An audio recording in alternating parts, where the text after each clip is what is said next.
ओम नमः सिद्धेभ्यः। ओम नमः सिद्धेभ्यः।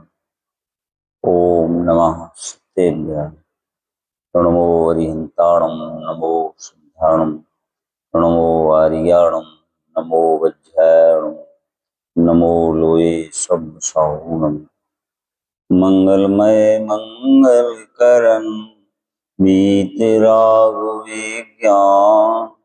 नमो ताहे आते भये अरिहंतादि महान कर मंगल कर हो महा ग्रंथ करन को काज याते मिले समाज सब पावे निज पर राज।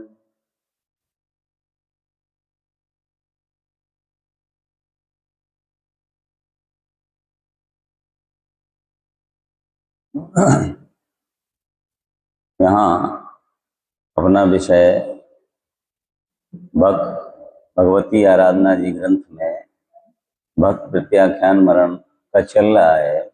उसके सविचार भक्त प्रत्याख्यान मरण में उसके 40 अध्याय बताए, 40 अधिकार, उनमें से अपना ये 7वां अधिकार चल रहा है परिणाम का। तो यहाँ वो विषय चल रहा है। इसमें गाथा नंबर 165वीं चल रही है। यहाँ बताया था इसमें कि जो पूर्व काल में अनुभव किया, जो पूर्व काल में अनुभव किया, जो सौ और पर रूप पदार्थ को याद करना, यह स्मृति है। सो स्मृति वस्तु को यथावत जनामने वाला मत ज्ञान है, या स्मृति ही ते श्रुत ज्ञान होय है, और स्मृति ही ते यथावत चारित्र का पालन होए। ताते सर्व व्यवहार परमार्थ का मूल स्मृति ही है। सो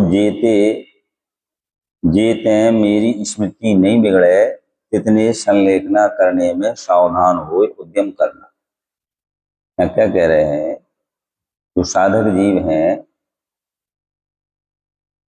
वो जब ये समझ लेते हैं कि मेरा जरा माने होता है बुढ़ापा, और ये बुढ़ापा ना आ पाए, इंद्रियां शिथिल ना हो पाए, आंखों से दिखे नहीं, कानों से सुनाई नहीं दे, उसके पहले ही अपने परिणामों को संभाल करके उन्होंने पूर्व में सुपर का वेद विज्ञान किया। तो उनकी क्या है कि बुढ़ापा आने पर स्मृति मालूम क्या कहना, उस स्मृति मंद हो जाती है। तो पूर्व में ख्याल रहता है, वो नहीं रहता है। तो यहाँ वो स्मृति की चर्चा चल रही है। ताते सर्व व्यवहार परमार्थ का मूल स्मृति है। सो जेते मेरे स्मृति नहीं बिगड़े। स्मृति बिगड़ना माने वो स्मृति मंद ना हो जाए। जब क्या होता है, जब बुढ़ापा आता है तो खुद का रखी हुई कोई वस्तु खुद नहीं मिलती, क्योंकि वो भूल जाता है। जितने संलेखना करने में सावधान हो उद्यम करना। उसमें लिखा है, छेड़लाकार साहब ने भी कहा, जो नो न जरा रोग कहे। अगर ये शरीर जरा और रोग ग्रहण कर लिया तो तुम्हारा जो कार्य है, जो सम्यक दर्शन प्रकट करना है, वो नहीं बन पाएगा। निज झटित हिज फको। ऐसे यहाँ आचार्य देव कह रहे हैं इसमें कि जब तक ये स्मृति बनी रहे, जो पूर्व का तुमने पढ़ा है, जो भी किया है अपनी आराधना में, साधना में, तो वो तुम्हें ख्याल में रहे। क्योंकि संलेखना के समय में उसी का चिंतन किया जाता है, वो भावना भाई जाती है। यहाँ वो चर्चा चल रही है। सो जेते मेरी स्मृति नहीं बिगड़े, तितने संलेखना करने में सावधान हो उद्यम करना। ऐसे ही विचित्र तप कर कर्म की विपुल निर्जरा का करने का एक जो में, ताकि शक्ति की घटने ते आतापन योग आदि तब करने का सामर्थ्य नहीं बिगड़े, तितने ते संलेखना में उद्यमी होना। अगर शरीर में ये बल घट जाता है तो वो साधना नहीं बनती है। बननी चाहिए, जो पूर्व में बनती थी। इसलिए जब वो बल घटने के पूर्व ही अपना कार्य करो तो करने योग्य है। अथवा जेते मेरी मन वचन काय रूप, जो जोवन की प्रवृत्ति पराधीन नहीं हो, कहते हैं मोखों संलेखना में उद्यमी होना। ऐसे उनके अंदर ऐसे परिणाम चलते हैं। इसने बहुत समय से साधना की हो, सम्यक दर्शन, सम्यक ज्ञान, सम्यक चारित, सम्यक तप, जो 4 आराधनाएं हैं उनकी बहुत समय आराधना की, और जब अंत समय आए तो उसके पहले ही कि बुढ़ापा ना आ पाए, इंद्रियां शिथिल नहीं हो पाए, तो जो तुम्हारा स्मृति ज्ञान है वो मंद नहीं पड़ जाए, उसके पहले ही अपना उद्यम करते हैं संलेखना का। यहाँ ये चर्चा चले। हाँ, तो यहाँ क्या कह रहा है कि मन वचन का योग की प्रवृत्ति पराधीन नहीं हो जाए। तथा जैते रत्नात्रय आराधने की श्रद्धा दृढ़ प्रतीति बनी रहे, कितने मोखों संलेखना में सावधान होना है। जाते प्रबल मोह का उदय कर कदाचित सिद्धांत बिगड़ जाए, तो फिर होना दुर्लभ है। अगर प्रबल मोह का उदय आ गया और जो मेरा पूर्व का जो मैंने आराधना की है, तो उदय कर कदाचित श्रद्धान बिगड़ जाए, तो मेरी धर्म में रत्नात्रय में जो श्रद्धा थी, दृढ़ श्रद्धा, वो बिगड़ जाए अगर मोह की प्रबल मोह। क्या है, कभी कभी कर्म की जोरावरी से आदमी पराधीन हो जाता है, उसको बस नहीं चलता है। इसलिए आचार्य देव वही बात कह रहे हैं कि जाते प्रबल मोह का उदय कर कदाचित श्रद्धान बिगड़ जाए, तो फिर होना दुर्लभ। छगला काल साहब ने उसमें कहा कि फिर मिलन जो कठिन है, जो सम्यक नहीं हो गए। अगर जैसे कोई चिंतामणि रत्न है और तुम काय में फेंक दो समुद्र में, तो फिर है। हाँ, उदरी, उदरी माने समुद्र ही है वो, उसमें अगर आपने फेंक दिया तो फिर मिलना कठिन है। ऐसे ये जो नर पर्याय आपने पाई है और आपने सम्यक प्रकट नहीं किया, तो फिर ये मिलना कठिन है। तो यहाँ आचार्य देव वही कह रहे हैं, उनका चिंतन चल रहा है। जाते प्रबल मोह का उदय कर कदाचित सिद्धांत बिगड़ जाए, तो फिर होना दुर्लभ है। बहुत जेते नेत्राधिक इंद्रियन के देखना, श्रवण करना इत्यादि रूपाधिक विषयन का ग्रहण करने रूप सामर्थ्य नहीं बिगड़े, इतने मोखों संलेखना में सावधान होना है। भाई हर लोग ये कहते हैं ना कि बुढ़ापे में करने का होता है धर्म, बुढ़ापे में बिल्कुल नहीं। वहां तो उस टाइम उसका चिंतन मनन करने का है वो समय। इसलिए जब तक तुम्हारे शरीर में बल है, इंद्रियां तुम्हारी पूर्ण सजग हैं, यथावत काम कर रही हैं, उतने उस समय धर्म करने का है। उस पर मत छोड़ोगे हम। तो यहाँ अपनी चर्चा वही आचार्य देव यही कह रहे हैं कि नेत्र इंद्रियन के देखना, श्रवण करना इत्यादि रूपाधिक विषय का ग्रहण करने रूप सामर्थ्य नहीं बिगड़े, इतने मोखों संलेखना में सावधान होना। जाते इंद्रियन के देखने सुनने की सामर्थ्य नहीं रहेगी, तभी संयम रहना कठिन है। जब इंद्रियन की सामर्थ्य ही नहीं रहेगी तो फिर संयम का रहना कठिन है। बहुत जेते स्वचक्र परचक्र का तथा शरीर संबंधी व्याधि का तथा मारी का अभाव रूप क्षेम प्रवर्ते है, तथा प्रचुर धान्य का उपजना रूप सुभिक्षपना बरते है, कितने मोखों संलेखना करने का यत्न करना। इस शरीर में जो रोग है जब तक नहीं आया है, उसके पहले अपना कार्य कर लो। है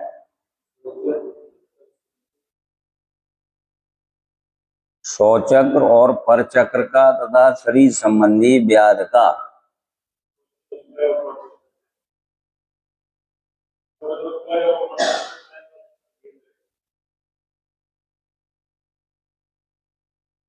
अरे यहाँ ये कह रहे हैं कि शौचक और परचक, तुम्हारा जो क्या कहना चाहिए कि तुम्हारा बल है, पौरुष है, जब तक घटे नहीं तो पर के द्वारा तुम पे कोई बाधा ना उपजाए। क्योंकि क्या है कि जब जब ये शरीर शिथिल होने लगता है तो ये दूसरों के ऊपर अधीन हो जाता है। ये भाई इस जीव की जब रोण अवस्था होती है, आहार चर्या के लिए मुनराज को निकलना है, यहाँ तक कि उन पे खड़े हो ही नहीं जा रहा। तो औषधि वगैरह लेते हैं आहार के टाइम पे, तो कोई साथ में मुनराज जाते हैं और वो उनको दिलवाते हैं, मतलब उनकी सहायता।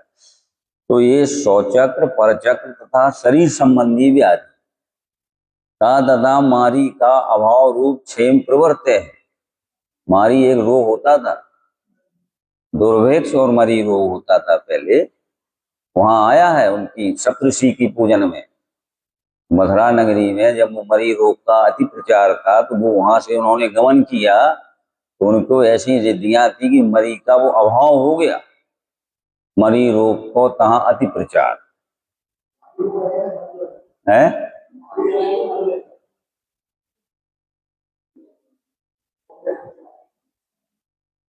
वो भाषा है उसमें। हाँ, ये लिखा है इसमें कि मारी का अभाव रूप क्षेम प्रवर्त है तथा प्रचुर धान का उपजना रूप। मारी रोग और दुर्भिक्ष, दुर्भिक्ष जहां धन धान की कमी हो जाए, फसल अच्छी ना हो, वो दुर्भिक्ष कहलाती है।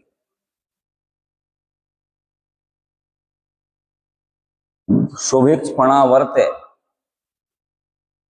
कितने मुखों संलेखना करने का यत्न करना। सारी जो उनके बाहरी जो निमित्त है मेरे अनुकूल हैं, अभी उस उतने समय में अपना कल्याण कर लो, ये है उसमें। बौर जेते रिद्धि का गर्भ रहे तथा रस का गर्भ रहे तथा सुख का गर्भ रहे, ज्ञान दर्शन चारित्र के विशुद्ध ऐसे संलेखना के करावने वाले निर्यापक पणा के योग आचार्य सुलभ हैं। क्या रिद्धि का गर्भ होता है, किसी को रिद्धि प्रकट हो जाए तो गर्व अभिमान हो जाता है। और रस का गर्भ रहे, ये रस ये वो है, सुख का गर्भ रहे, ज्ञान दर्शन चारित्र के विशुद्ध ऐसे संलेखना के करावने वाले निर्यापक पणा के योग आचार्य सुलभ है। तुम्हें ऐसे आचार्य तुम्हें मिल रहे हैं सहजता में। कहते मुखों संलेखना मरण में उद्यम युक्त होना श्रेष्ठ है। जाते जाके रिद्धि का गर्भ हो, सो आप ही असंयम ते नहीं करे। उसको रिद्धि का रिद्धि प्रकट हो जाती है तब के वजह से, और उसको अभिमान आ जाए तो फिर वो संयम उसका स्थायी नहीं रह पाता। सो पर के असंयम के कारणा ने कैसे दूर करेगा। जब स्वयं असंयमी हो तो दूसरे का असंयम कैसे दूर करेगा। और जाके रसरूप भोजन मिल लेते गर्भ हो, ऐसा रस गर्भ का धारक तथा जाके साता का उदय में गर्भ ऐसे रस गारव सात गारव के धारक आपके किंचन मात्र के लिए सहने में असमर्थ, सो आराधक का शरीर की बैयाव्रत टहल कैसे करे। कुछ सुकमाल हो तो कोई आराधक जीव है जो संलेखना में तैयार है, तत्पर है, तो फिर उसकी कैसे वो सेवा शुश्रूषा करेगा, बैयाव्रत करेगा। जो आप ही रागी तो पर के कैसे वैराग प्राप्त करे। कहते हैं रिद्धि गारव, रस गारव, साता गारव रहत ही निर्यापक हुए। निर्यापक के लक्षण बताए।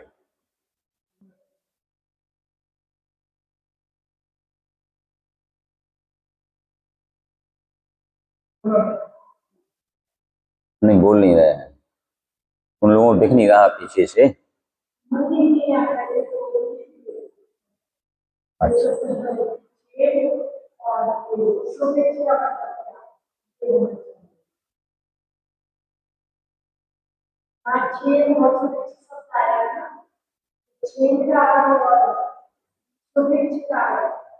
क्षेम माने कुशल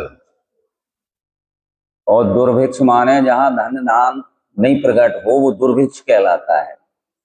जैसे पहले अपने यहाँ भी पढ़ा था 12 वर्ष का पढ़ता, 1 साल का नहीं होता था कि पानी नहीं बरसेगा तो वो दुर्भिक्ष कहलाता है। हाँ, तो कहते हैं रिद्धि गारव रस गारव साता गारव रहत ही निर्यापक हो। जो निर्यापकाचारी होते हैं वो इतनी क्या कहना चाहिए, रस से रिद्धि से ये सब राग, तो इनसे वो दूर रहते, उनकी अभाव होती भली उनके यहाँ रिद्धि भी होती है मुनराजों के, मगर उनको गर्व नहीं होता है। यहाँ तक कहा है कि उनको तो मालूम ही नहीं होते, इतने मग्न रहते हैं कि जैसे विष्णु कुमार मुनराज थे, उनको रिद्धि प्रकट हो गई थी तो उनको खुद नहीं मालूम था कि हमें वो रिद्धि है। जब दूसरे महाराज ने अवध ज्ञान से जाना इसका जो उपसर्ग हुआ है उसका निवारण कौन कर सकता, तो उन्होंने उनको विदित हुआ कि वो विष्णु कुमार मुनराज हैं, वो कर सकते हैं। तो वो फिर एक छोलक जी महाराज गए, वो विद्याधर थे, उनसे निवेदन किया। तो उनको जब उनने उसकी परीक्षण करने के हेतु उन्होंने हाथ अपना बढ़ाया तो जाकर के कौन से मानसो पर्वत नहीं, कोई समुद्र तक पहुंचा उनका हाथ, क्षीरोदरी तक। मालूम उनको तो प्रयोग करना था या लवण समुद्र तक, जो भी समुद्र हो उसमें आया है रक्षाबंधन की कथा में, तब उनको कहा। तब उसके लिए वो भी क्या है कि जो उपसर्ग वगैरह दूर करना भी मुनराजों का काम नहीं है। और उनको तो उस टाइम भाई जीव के परिणामों का है ये खेल, उनको ऐसा उस संबंधी विकल्प आया और वो तैयार भी हुए। उनका दीक्षा का छेद हुआ उस टाइम। ऐसा नहीं है कि कुछ भी कर लो फिर तुम दीक्षित बने रहो। भले मुनराजों की 700 मुनराजों की रक्षा के हेतु था वो कार्य, ये शुभ कार्य है ये। और पुनः उन्होंने जब उपसर्ग दूर हुआ मुनराजों का तो उन्होंने पुनः दीक्षा ली गुरु के पास जाकर के और फिर साधना की और कल्याण को प्राप्त हुआ। यहाँ अपनी चर्चा यही चल रही है कि जो निर्यापकाचारी होते हैं वो इतनी कमियों से दूर रहते, उनके पास ये अभाव होता है गर्व का। गर्व माने गर्व। और जीवादिक पदार्थन का यथात्म सिद्धांत सो दर्शन शुद्धि, तथा जीवादि पदार्थन का यथात्म जानना सो ज्ञान शुद्धि, तथा राग द्वेष रहित आत्मा की परिणति सो चारित्र शुद्धि। सो दर्शन ज्ञान चारित्र शुद्ध जाके हो, सो ही आपका और पर का उपकारक निर्यापक आचार्य होए है। क्या पर द्रव्यंते भिन्न आप में रुचि सम्यक भला है, और आप रूप को जान पनो सो सम्यक ज्ञान कला है, और आप रूप में लीन भय सो सम्यक चारित सोई। तो यहाँ वही बात कही है कि जीवादिक पदार्थन का यथार्थ सिद्धांत, जीवादि पदार्थों का 7 तत्वों का तत्वार सिद्धानम सम्यक दर्शनम, वो उनके हुए है दर्शन शुद्धि कहलाती है ये। और जीवादि पदार्थों का जैसा है वैसा जानना ज्ञान सो ज्ञान शुद्धि, राग द्वेष रहित आत्मा की परिणति सो चारित्र शुद्धि। सो दर्शन ज्ञान चारित्र शुद्ध जाके हो, ऐसे मुनराज जिस मुनराज के दर्शन ज्ञान चारित्र शुद्ध होता है सो ही अपना और पर का उपकारक होता है, वो ही निर्यापकाचारी होते हैं। उनमें ऊपर बताए इतने दोष नहीं होते हैं, गारव वगैरह जो रिद्धि है रस है ये गारव नहीं होते हैं। और ज्ञान शुद्धि दर्शन शुद्धि राग आत्म क्या कहना चारित्र शुद्धि, दर्शन ज्ञान चारित्र शुद्ध जाके हो, सो ही आपका और पर का उपकारक निर्यापक आचार्य होए है। निर्यापक बिना रत्नात्रय का निर्वाह होना कठिन है। क्या कह रहे, अगर वो निर्यापक नहीं हो, इसके सानिध्य में तुम्हें संलेखना लेना है उसके बिना जो रत्नात्रय की तुम्हें रक्षा करना है वो कठिन होता है। जाते हैं रिद्धि गारव, रस गारव, सात गारव रहत, दर्शन ज्ञान चारित कर, शुद्धि निर्यापक गुरु होए। तो उसके लक्षण बताए निर्यापकाचार्य के, तो लगा लेना अपना अपना। ये जो निर्यापकाचार्य की जो उपाधि दी जाती है ये इतने उनके अंदर होना चाहिए। वो कहने की बात नहीं, वो अब समझने की। आगम में तो तुम्हें सूत्र दिए जाते हैं, अब उनको समझ करके जान करके और वैसा श्रद्धान करना। ताते जितने हमारी स्मृति नहीं बिगड़े तथा मन वचन काय पराधी नहीं हो, तथा श्रद्धा न बिगड़े तथा इंद्रियहीन नहीं हो, तथा क्षेम शुभेच्छ बनो रहे, तथा आराधना मरण का सहायक निर्यापक गुरु सुलभ हो, तितने मुखों पंडिता के प्रशंसा योग, ऐसा शरीर का निक्षेपण कहिए शरीर का तजना युक्त है। इतने समय में आपको अगर वो लेना है समाधि, तो इतने सब मिलने पर भी अगर ना लो तो फिर तुम्हारा भला नहीं होगा। यहाँ क्या कहा कि हमारी स्मृति नहीं बिगड़े, तुम्हारी याददाश्त नहीं चली जाए। नहीं तो ज्यादातर लोग जो लौकिक की बात कर रहे हैं हम, अंत समय में उनकी स्मृति चली जाती है, भूल जाते हैं। इसलिए उसके पहले ही स्मृति नहीं बिगड़े, मन वचन काय पराधीन नहीं हुए, मन बल वचन बल काय बल ये तुम्हारा नहीं ह्रास को प्राप्त हो जाए।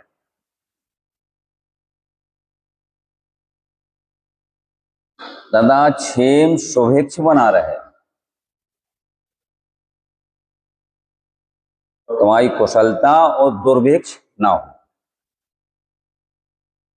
तथा आराधना मरण का सहायक निर्यापक गुरु सुलभ हो, आराधना मरण का जो आराधना मरण कराता है, संलेखना मरण कहें, आराधना मरण कहें, उसके जो सहायक, सहायक माने उसके लिए सहयोगी, जो तुम्हारा सही हिसाब से करा सकते। निर्यापक गुरु सुलभ होए, कितने मुखों पंडिता के प्रशंसा योग, ऐसा शरीर का निक्षेपण कहिए शरीर का त्यजना युक्त है। पंडित कहलाता है जिसने अपनी आत्मा की या जो आराधना कर रहा है, सम्यक दृष्टि जीव को पंडित कहते। तो ऐसे नहीं, यहाँ तो लोक में कहने लगे हैं पंडित। वो पंडित पांडित पना माने बहुत निपुणता है आगम में, और उसको धारण करते हैं तब वो पंडित पना बनता है।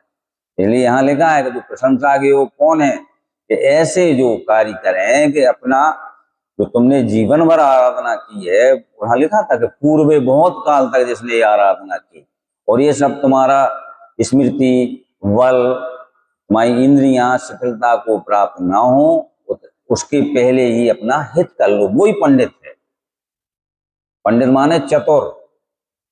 भाई क्या है, लोक में भी चतुर होते हैं कि अपना काम फुर्ती से निकाल लेते, मौका मिला तो ऐसे इसमें पारलौकिक मार्ग है, मोक्ष मार्ग है, वही होशियारी है तुम्हारी।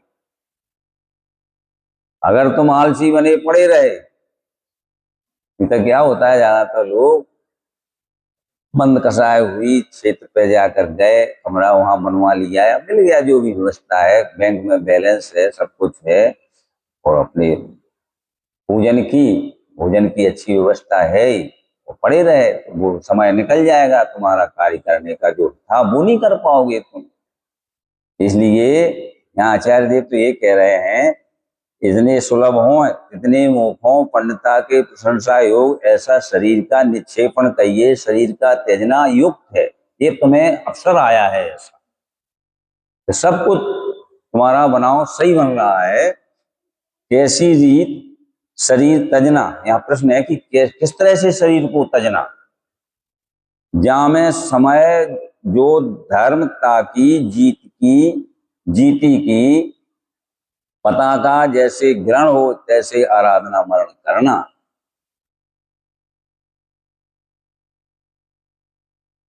और भोजन का क्रम कर त्याग जामे और व्रत का उपजावने वाला ऐसा समाधि मरण अवलंबन करना योग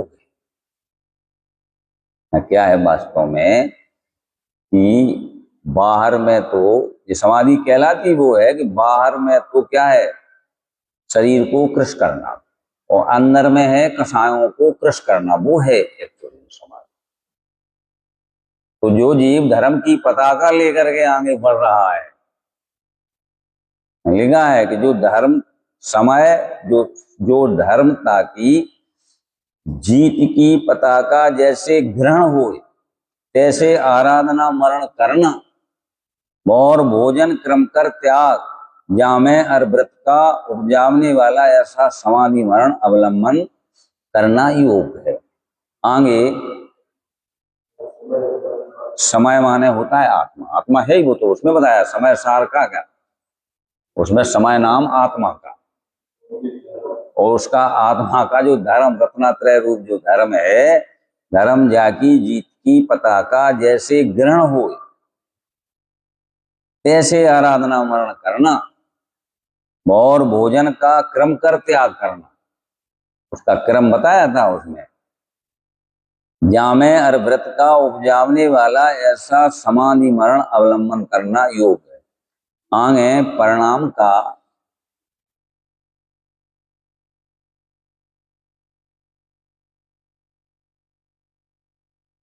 गुण की महिमा कहें।